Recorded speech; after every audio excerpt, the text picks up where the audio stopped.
So I've got a story for you today. It's a short one, but it's a chilling and true cautionary tale that comes to us from Kutni in Madhya Pradesh. It's about a night that one driver will absolutely never forget. Just picture this for a second. You were completely exhausted after a long drive. You've just pulled into a city you've never been to before, and you're handed a key to the very last room all the way at the end of the hall. Do you even think twice? Well, that one little choice, that's exactly where our story kicks off. All right, let's set the scene. Our main guy here is a man named Zad. He's a really trusted driver from Raigarh, Chhattisgarh. And his boss, a wealthy businessman everyone calls Sethji, well, he treats Zad more like a younger brother than just an employee. Their whole relationship is built on this really deep trust. So one day, Sethji has some urgent business he has to take care of in Kutni. He asks Zad to drive him there and promises to put him up in a hotel for the night so he can get some rest. I mean, it was supposed to be a totally routine trip, right? Just like all the other ones they'd done. They had absolutely no idea what was waiting for them. So they finally get to Kutni, and it's late in the evening. Sethji arranges a simple kind of no-frills lodge for Zad on the outskirts of the city before he heads off to his meeting. Zad, just wiped out from the long drive, checks in, grabs his key, and starts heading upstairs, ready to just crash. And here's the thing. It wasn't just any room. They gave him the key to the most isolated one they had, the very last door at the end of the hallway on the first floor. So as Zad is walking down this hall to his room, he gets this feeling that he's not alone. And he was right. Standing right there in front of his room is a boy, maybe 19 or 20 years old. He looks really poor, and he's just staring at Zad. When Zad asks him what he's doing there, the kid gets all nervous and offers to help him with the room, turn on the lights, show him around. Right away, Zad's gut tells him something is off. I mean, why would this kid need to show him around a basic lodge room? Thinking maybe he's a thief, Zad just tells him to get lost. The boy looks terrified and starts to back away. Zad glances down for just a second, and when he looks back up, the boy is gone. And I mean gone. Not like he ran off. He just vanished. Zad just kind of shakes it off. He figures it was just some scared kid who ran away fast. He's too tired to think about it. He goes into his room, locks the door, lies down, and by 10:30 p.m., he is out cold. But a few hours later, around 2:30 in the morning, he wakes up and he is just drenched in sweat, feeling this insane, intense heat.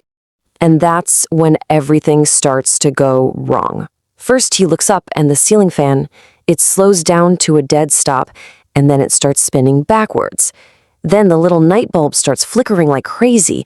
Annoyed, he gets up to go to the bathroom, but when he pushes the door open, the entire floor is covered in blood. He stumbles back out, totally horrified, only to see a new pool of blood forming right next to his bed, dripping from the ceiling. Just pure terror, right? So he follows the drips with his eyes, slowly looking up toward the ceiling to see where it's coming from. And there he was, the same boy from the hallway. He was crouched up on this little storage shelf, they call it a tacha, built high on the wall, almost touching the ceiling. He was staring down at Zad with this awful expression, and the blood that was pooling on the floor, it was dripping from his mouth. In that moment of just sheer terror and anger, Zad's first instinct is to fight. He bends down to grab his shoe, to throw it at whatever that thing is. It's just for a split second. But when he looks back up, shoe in his hand, the shelf is empty. The boy is gone.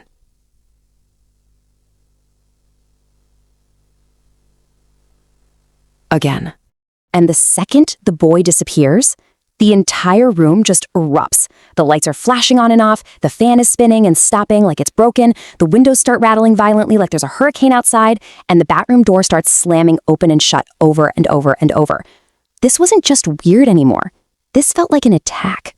Zad doesn't even think. He grabs his bag, his shoes, and just bolts out of there, screaming for the manager. He barrels down the stairs into the reception area, ready to find someone, anyone. But the whole place is empty.